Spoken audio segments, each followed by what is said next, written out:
You can even write questions that come to mind as you read. What would you want to say or ask if you had a chance? Write these things down as you read. And then when you go to class, ask these questions and make your comments aloud. If you have a question, then without a doubt, it never fails. Someone else has the same question, a similar question, or may learn something from you asking your question. Your voice is important in the classroom. You make the difference in a class that strictly has the teacher talking at, not to, the students, and one that revolves around the needs and interests of the students who are within the context of the subject matter. Okay, that's enough lecturing for today. Does this information make sense, niece? Yes, it makes sense. Thank you. I will do that next time a class is harder for me to grasp. Smiley face emoji. So that was my post from December 2017. And so I want to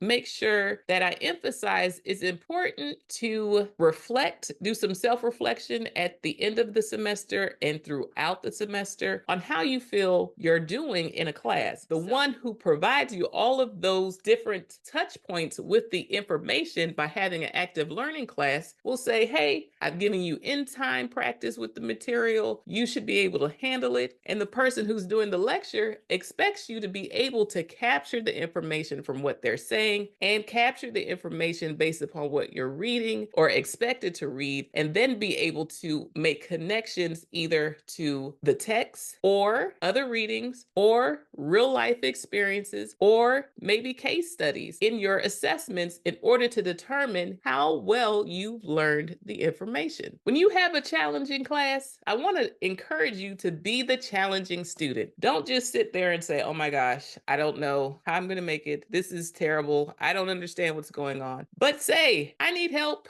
Can you please clarify X, Y, and Z? Raise your hand. Get your questions in. Write down your questions based upon what you read. If there's something in the reading that you're not certain about, write a question. If something is not making sense, write a question. Ask all you can. Now, if you have questions, you need to get answers before you are asked, before you have to take a quiz, a test, complete a paper, or a project. When I say be the challenging student, I'm not saying object in class, but say, hey, I am going to disrupt this class with my questions and find out exactly what it is that I need to do in order to do well. And don't just sit there and say, well, I'm just not going to do well in this class. Take on the challenge and say, hey, I have to be proactive about the way I'm studying in this class, and these are the steps that I'm going to take. So once again, if you're in a class and you are not getting a lot of homework, it means you have to do it yourself. Take control of your own learning experience. Don't just fall by the wayside and say, this professor just didn't teach in a way that I was able to access the information. Find out how you can work through a challenging class by doing your homework yourself, whether that's taking notes, asking questions, finding alternative resources, pairing up with a classmate, finding out where you're missing information. Perhaps there's a pattern that the professor has in terms of making sure that the reading from the textbook is paired up with alternative readings, because sometimes those alternative readings will give you examples of what is happening in the text that will help you to learn the information. Make sure that you get your questions out in class. Don't just write them down and keep them to yourself, but ask your professor, ask the teaching assistant, ask your classmates, go to student services, find a tutor. If there aren't tutors there, go online and find someone who breaks down the information into smaller digestible pieces. When you're taking notes, don't just copy down the whole book. Make sure that you are creating your own charts, your own infographics, whether those are as simple as Venn diagrams when you're comparing processes, or hierarchy charts that show the big picture, the next level, and then the lower level, whether those are processes, step 1, step 2, step 3. Make sure that you are creating images in your notes that will also help you to grasp the information better and keep the bigger picture in mind.